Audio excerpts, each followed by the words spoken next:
খাবার জলটুকু পাওয়া যাবে না? দীর্ঘদিন ধরে জলের দাবি করে করে করে করে শেষে যখন কোনো উপায় পাওয়া যায়নি, হিঙ্গলগঞ্জে রাস্তা অবরোধ করলেন গ্রামের মানুষ।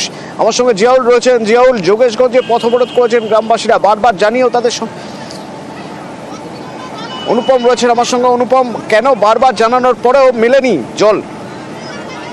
দেখো তুমি এই যে হিঙ্গলগঞ্জের যে দুলদুলি এলাকা, এখানে বহু দিন ধরে পানীয় জলের একটা সমস্যা হচ্ছে। স্থানীয় মানুষ বহু দূর থেকে, পাশের গ্রাম থেকে, তাদের বেশ কয়েক কিলোমিটার দূরের থেকে তাদের জল আনতে হয়, এবং এই সমস্যা কিন্তু তারা একাধিকবার স্থানীয় পঞ্চায়েতের থেকে শুরু করে মেম্বার এবং বিডিও অফিসে কিন্তু তারা বহুবার জানিয়েছে, এলাকার যে বিধায়ক তাকে জানিয়েছে, কিন্তু কোনো রকম সমস্যার সমাধান হয়নি। অবশেষে আজকে মহিলারা এবং পুরুষ, গ্রামের মানুষ সব একজোট হয়ে হাঁড়ি কলসি নিয়ে একদম রাস্তা অবরোধ করতে তারা বাধ্য হয়েছে।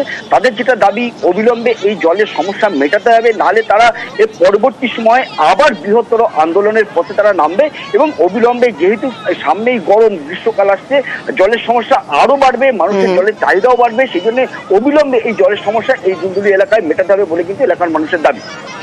ধন্যবাদ।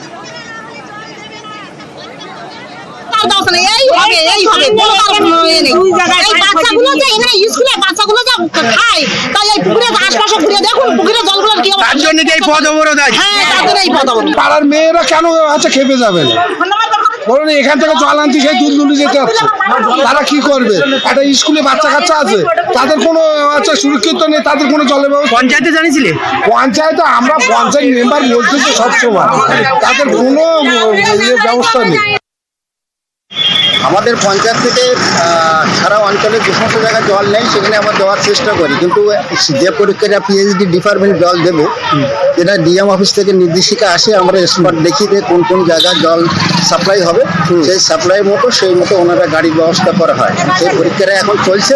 এখন এমএলএ সাহেব যেহেতু বাড়িতে নেই, উনি আসলে সেটা আমাদের লিস্ট করে ডিএম অফিসে পাঠাবো। সাধারণ মানুষ আমাদের সাথে আছে, আমরা আশ্বাস দেওয়ার পরে আমাদের অবরোধটা উঠলো, আমরা পরবর্তী পদক্ষেপ যাতে সুষ্ঠুভাবে হয় আমরা সেই চেষ্টা। হাড়োয়ার নাসিরহাটির মানুষ বলেন যে তাদের নাকি এলাকায় রাস্তা খুব খারাপ। আচ্ছা, কতটা খারাপ রাস্তা একটা উদাহরণ দিই আপনাদের, দেখুন একবার ছবিটা।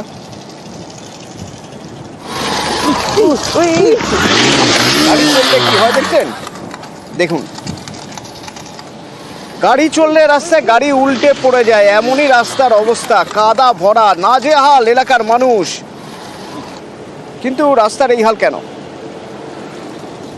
রাস্তার এই হাল তার কারণ এখান দিয়ে মাটির ডাম্পার যায়, আর যখন ডাম্পার যায় তখন মাটি এপাশ ওপাশ করে পুরো রাস্তা কাদা হয়ে যায়। অর্থাৎ মাটি মাফিয়াদের দৌড়াতে রাস্তার হাল বেহাল, সেই রাস্তায় গাড়ি চালানো যায় না।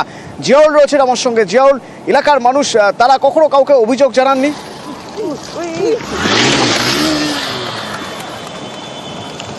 দেখো, অভিযোগ একাধিকবার এলাকার যারা রাজনৈতিক দলের নেতা রয়েছেন, পঞ্চায়েত রয়েছেন এবং থানা পর্যন্ত অভিযোগ করেছেন, কিন্তু অভিযোগ করেও কোনো কাজ হয় না। তার কারণ যারা এই ঘটনার সঙ্গে যুক্ত বা যারা এই কাজের সঙ্গে যুক্ত, যারা রাস্তায় মাটি ফেলছেন, তারা সবাই প্রভাবশালী রাজনৈতিক দলের ছত্রছায়ায় তারা মাটির ব্যবসা করছে, এবং রাত যত বাড়ে ততই মাটির ভারী ভারী গাড়ি দৌরাত্ম তাদের বাড়ে। এবং হাড়োয়ার বিস্তীর্ণ এলাকা, অর্থাৎ নাসিরহাটি, এদিকে খাসবালান্দা, গোপালপুর সব বিস্তীর্ণ এলাকা যে সমস্ত রাস্তা রয়েছে, সব রাস্তা দিয়েই ভারী ভারী ডাম্পার ট্র্যাক্টর চলে, এবং এই ওভারলোড করার জন্য সেই মাটি রাস্তায় পড়ে।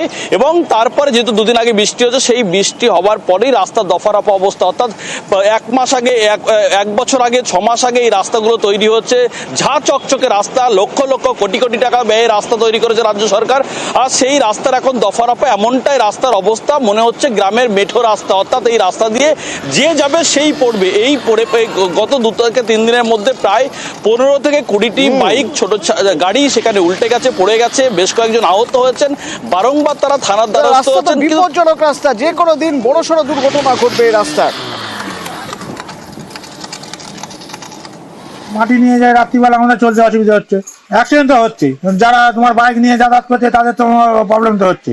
অনেকে পড়ে গেছে, অ্যাক্সিডেন্ট হয়েছে, কেউ পুকুরে পড়ে গেছে, বাইক পড়ে যাচ্ছে, তারপরে ওই যে সাইডের নালা টালাগুলো ওগুলো নষ্ট হয়ে গেল, রাস্তা গর্ত হয়ে যাচ্ছে। মাটির গাড়ি চলে?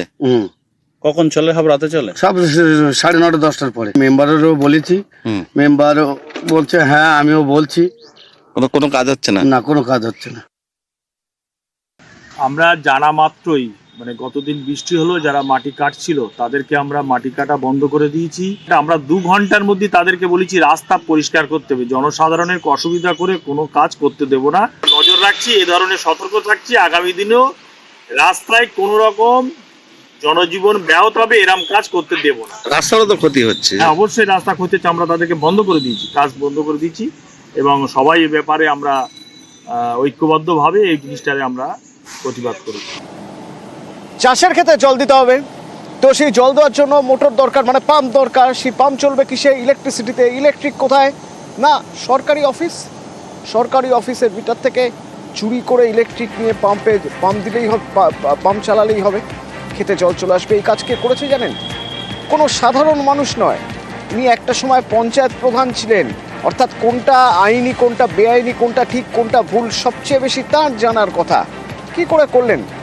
ঘাটাল থেকে আমার সঙ্গে সুকান্ত রয়েছে, সরাসরি। সুকান্ত, তিনি তো সব জেনে বুঝেই, মানে তিনি তো জানেন যে কোনটা আইনি কোনটা বেআইনি। এইভাবে সরকারি অফিস থেকে ইলেকট্রিক চুরি করে এই কাজ করা যায়?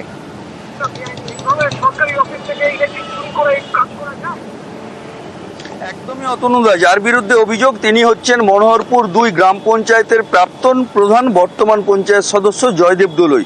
তিনি এই কাজ করেছেন। তিনি সাফাই দিচ্ছেন যে এলাকার কৃষকদের স্বার্থে তিনি কিন্তু বিদ্যুৎ সংযোগ করে, অর্থাৎ সরকারি প্রকল্পের বিদ্যুৎ সংযোগ করে তিনি কৃষকদের জমিতে জল দিয়েছেন। আর এইটা নিয়েই অভিযোগ তুলেছেন বিরোধী রাজনৈতিক দল, অর্থাৎ মনোহরপুর 2 গ্রাম পঞ্চায়েতেরই একজন বিজেপির পঞ্চায়েত সদস্য পিন্টু কর্মকার। তার দাবি যে এইভাবে সরকারি অর্থ অপচয় হচ্ছে এবং নিজের পকেটে কৃষকদের কাছ থেকে টাকা আদায় করে পকেটস্থ করছেন এই জয়দেব বাবু। আর এই অভিযোগ ঘিরে কিন্তু অদ্ভুত ব্যাপার। এখানে প্রাক্তন প্রধান তিনি দাবি করছেন যে পঞ্চায়েতকে জানিয়ে সবকিছু করেছেন, পঞ্চায়েত যে অনুমতি দেবে না সেটাই খুব স্বাভাবিক। পঞ্চায়েত প্রধানও বলছেন যে না, এরকম কোনো অনুমতি নেননি তিনি। যে মাঠ রয়েছে এটা সম্পূর্ণ মিথ্যা। ওই এলাকার পঞ্চায়েত সদস্য জগন্নাথ চক্রবর্তী এবং ওখানকার কমিটি সাথে আলোচনা করে একদিনের জন্য অস্থায়ীভাবে মিটার থেকে লাইন সংযোগ করে জল দিয়েছিলাম। বিরোধী দলনেতা যখন অভিযোগ করেছিল তার পরক্ষণে আমি ওখান থেকে লাইন খুলে দিই। বর্তমানে আমি একজন চাষিদের স্বার্থেই এটা করেছিলাম। ঠিক এরকমই আমরা আপনাদের দেখিয়েছিলাম কিভাবে বেআইনিভাবে হিউম পাইপ লাগিয়ে বাড়ি তৈরি করা হচ্ছে। নকশাল বাড়ির খবর আপনাদের মনে আছে নিশ্চয়। দেখুন, কালভার্ট তৈরি হচ্ছে, আর নদী পাড়ের জমি বিক্রি করা হবে, কিন্তু সেখানে যেতে গেলে কি দরকার? রাস্তা দরকার, তাহলে কালভার্ট করতে হবে। কিন্তু এই কালভার্ট করতে গিয়ে নদীর গতিপথ বদলে দেওয়া হয়েছে অভিযোগ। আমরা এই খবর দেখিয়েছিলাম 19 তারিখে, আর আজ দেখুন 22 তারিখে, ঠিক 3 দিনের মধ্যে ছবিটা অন্য, ছবিটা বদলে গেল। প্রশাসন উদ্যোগ নিয়ে নদীর উপরের ওই হিউম পাইপ ভেঙে দিল। বিশ্বজিৎ রয়েছে আমাদের সঙ্গে সরাসরি। বিশ্বজিৎ, অন্তত এত দ্রুত কাজটা হলেও অন্তত এই ধরনের কাজ তাহলে কি ক্যামেরা ঘুরবে, ছবি দেখানো হবে, তারপরেই কাজ হবে? তার আগে হবে না? এই নজরদারির দায়িত্ব কাদের ছিল?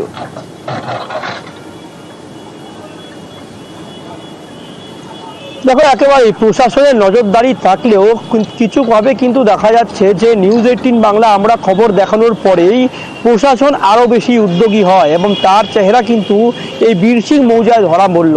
দেখা যাচ্ছে যে নদীর একবারে গতিপথ বদলে দিয়ে নদীর উপরে আস্ত একটি কালভার্ট তৈরি করা হয়েছে হিউম পাইপ দিয়ে, পুরোপুরি অবৈধভাবে করা হয়েছে। একমাত্রই যে নদীর পাড়ের যে জমি তা কিন্তু প্লটিং করে বিক্রি করবে, আর এই কাজ করছে বেশ কিছু জমি মাফিয়ারা। আমরা খবর পাই, খবর পেয়ে কিন্তু আমরা দেখি যে আস্ত ব্রিজ তৈরি করা ফেলা হয়েছে, কিন্তু প্রশাসনের কাছে এর কোনো খবরই ছিল না। বুধবার আমরা নিউজ 18 বাংলায় এই খবর দেখাই, পরের দিনই কিন্তু পরিদর্শন করে ভূমি রাজস্ব আধিকারিকরা, আর তারপরেই দেখা যায় যে সেচ দপ্তর, ভূমি রাজস্ব দপ্তর, পুলিশ এবং প্রশাসনের আধিকারিকরা গিয়ে একেবারে ডেমোলিশ করা হলো এই আস্ত ব্রিজকে। জমি মাফিয়াদের যে চক্র, সেই চক্র একেবারে ভেঙে দেওয়া হলো।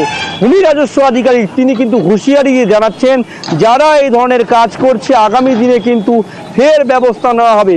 নদীর ওপর কোনোভাবে কিন্তু এই অবৈধভাবে কালভার্ট তৈরি করা যাবে না। আর এটা করার একমাত্রই কারণ হচ্ছে নদীর পাড়ের যে সমস্ত জমি, সেই জমি কিন্তু বিক্রি করার ছক। শুধুমাত্র যে রায়ের জমি তা নয়, বেশ কিছু সরকারি জমি রয়েছে, সেই জমি কিন্তু তা বিক্রি করতে, ছক করতে এই কালভার্ট তৈরি করা হয়েছিল। এবং নিউজ 18 বাংলা খবর দেখানোর পর প্রশাসন তৎপরতায় এই অ্যাকশন হয়েছে এবং আগামী দিনেও কিন্তু বেশ কিছু জায়গায়, যেসব জায়গায় রয়েছে, তাও কিন্তু অ্যাকশন হবে। দেখা যাক। ধন্যবাদ। মাফিয়াদের অত্যাচার, এটা নিয়ে ভূমি দপ্তর এবং ইরিগেশন ডিপার্টমেন্ট ওদের যৌথ উদ্যোগে আজকে এই অবৈধ কালভার্ট যে বানিয়েছিল সেটা ভেঙে দেওয়া হলো। এবং আগামী দিনও এরকম নদীচর এবং খাস জমিন যদি মাফিয়াগিরি করে, তাহলে প্রশাসনকে এইরকম নিয়ে আমরা আগামী দিনও ভেঙে দেওয়ার চেষ্টা করব। তো আপনাদের এখানে হেল্প আছে, আপনারা উদ্যোগ নিয়েছেন এবং সেই হিসাবে প্রশাসনও কাজ করছে, যার জন্য এটা সাকসেসফুল হল। না, আমরা খবর পেয়েছিলাম, তারপরে আমরা এটা ব্লক প্রশাসন এবং ইরিগেশনের সঙ্গে এবং পুলিশ অফিসারের সঙ্গে আমরা টেক আপ করেছি, ওসি সাহেবের সঙ্গে। এবং আপনারা দেখতেই পাচ্ছেন যে আমরা এই কাজ বরদাস্ত করব না, ঠিক আছে? আমরা এগুলো ভেঙে দিচ্ছি এবং ভবিষ্যতে যারা এগুলো করছে তারাও সাবধান হয়ে যাক। আমরা কিন্তু কোনোভাবেই অবৈধ কাজ বরদাস্ত করব না। নকশালবাড়িতে নদীর ওপরে উইদাউট পারমিশন, প্রপার ইরিগেশনের পারমিশন ছাড়া কাজ করা যাবে। আমাদের নকশালবাড়ি থানার ওসি সাহেব আছেন, আমি নিজে উপস্থিত আছি, ব্লক প্রশাসনের আধিকারিকরা উপস্থিত আছেন, বিডিও সাহেবের প্রতিনিধিরা আছেন। আমরা সবাই মিলিয়ে এটা একটা আমাদের যৌথ প্রচেষ্টা। অতএব যারা করছেন তারা এই ব্যাপারে সাবধান। আমরা ভবিষ্যতে এই কাজ আবারও বরদাস্ত করব। বলা হয়েছিল যে অ্যাকশন নেওয়া হবে, তো সেটাই হয়েছে। তাই তো ডিপার্টমেন্ট সব নিয়েই তো করতে হবে, কোনো ডিপার্টমেন্ট ইন্ডিভিজুয়াল তো করে না এই সব অপারেশন গুলো। পুলিশের নিয়ে নিজেও কাজ করতেই হয় সবসময়, না? যদি কোনো সমস্যা হয় তখন স্যার ল অ্যান্ড অর্ডার প্রবলেমটা কে দেখবে?